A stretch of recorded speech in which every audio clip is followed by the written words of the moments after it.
Hang on here. All right, so I'm walking around the pit area and I run into an old buddy from my TNT days. Call me crazy if you want. I think if this guy stays with it a little longer, he might just have a future in monster trucks. Dennis, how you doing, buddy? Doing good, man. I'll tell you what, Tracy, it's been a long time, no doubt. I don't know if you remember or not, back at TNT, we almost died together one night. It was in a rental car. I can't remember if it was a rental car or a TNT car. I think it was a rental car, yeah. Anyway, it was me and you, Gary Porter, and the reason we almost died was Mike Wine was driving. Right. And one of you guys did the old e-brake trick, which is where you center console mounted emergency brake, you just yank it up, and whoever's driving's got to get it back under control. One of you guys yanked it up so hard they couldn't get it back down.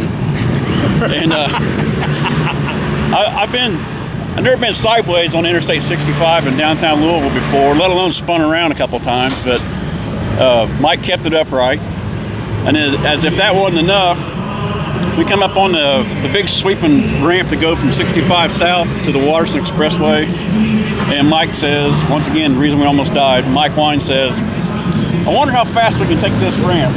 And about 60 or so, I guess that's about how fast we were going. It might have been 100, who knows. Right, it's about to peel the left front wheel off of it anyway.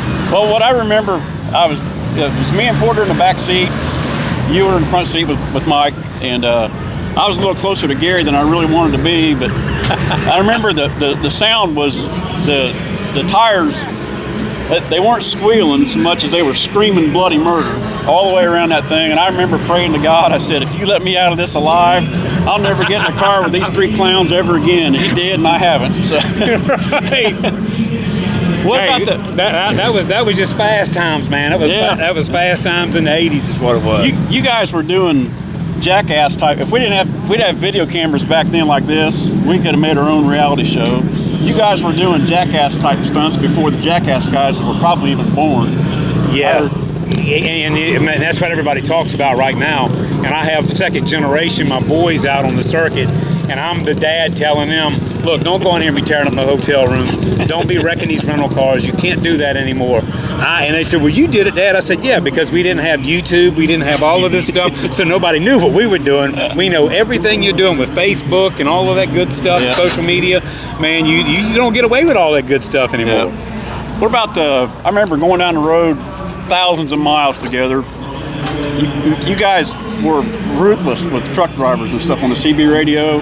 I remember pulling in the truck stops and guys arguing over the radio about something, and one of you guys would jump in there and challenge them to a fight. And what truck are you in? I'm in JB Hunt, truck number 684325. March on over here, big boy.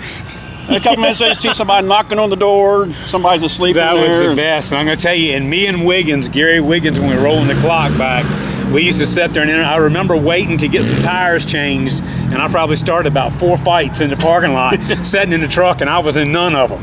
I was on the CV, and anybody backing up, buddy, I was critiquing them as they were backing into their spot and telling them how they want to, how lousy of a truck driver they were. So they think it's the guy sitting beside him. So he parks his truck, locks the brakes down, and goes around and snatches the guy's door open. We're busting up, and it's not cool. It wouldn't be cool if somebody done it to me. Right.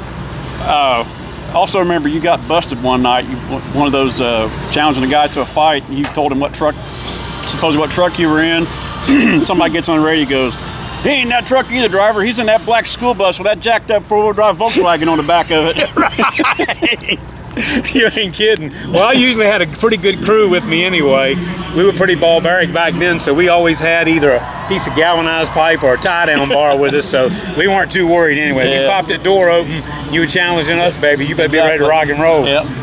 Anything else stands out back? I don't know. It's just, you talk about the old bus, and that was, it was called Gravedigger's Ride. It was an old school bus. I took an old GMC road tractor from a car carrier rig my dad had old 671 Detroit diesel engine with a 13-speed Road Ranger with overdrive in it. And all the other boys was hauling with dualies back then, and we just done some hellified trips. That's all I can remember, man. That old bus, it was like, to me, it was kind of like back in Woodstock in the Grateful Dead days. Yeah. It's been so long ago, but we had some rough times and some good times, I guarantee you that. I remember one last thing, an incident in the bus. We were headed to Salisbury, Maryland. I was with 3 mini rod pullers, Russell Korf, Mike Schweppe, and Larry Kester, the 3 stooges of mini rod tractor pulling. And we met up with you guys there in Chesapeake area someplace, and we were going to go across that bay bridge, the one that goes under the bay. And the guy wasn't going to let you cross till you tied down that jack. And Yeah. And you tried to convince him that thing had been there forever and never moved an inch, and he wasn't hearing it, and you weren't going across until you tied that thing down. You're right. And he made you do a U-turn, and I remember as you did a 30-mile-an-hour U-turn, that jack went right off the It side did, of the and I trailer. tell you, and that was the worst thing that ever happened to me right there. Because I told him, I said, look, I've been going back across this bridge for the last 5 years, and that jack's always rode there. But he pissed me off so bad that I jerked that old bus, about broke the motor mount when I took off with it, and I took it around, and that trailer whipped around so hard it slung that big 20-ton Ford jack off the back of it right in the road. So the guy standing there in the ticket booth, like, shame on you, big mouth, look what you did. So we ended up chaining it down, needless to say. Well, it's good to see you, man. All right, Well, man. Good luck tonight. Hey, Tear 'em up. still out here, man, tearing it down. 32 years, baby. Still rocking and rolling Gravedigger. Got a show right here at Tony Stewart's tonight at Eldora. We're going to show these fans what it's about. The old man's still going to rock the house. Watch this. There you go.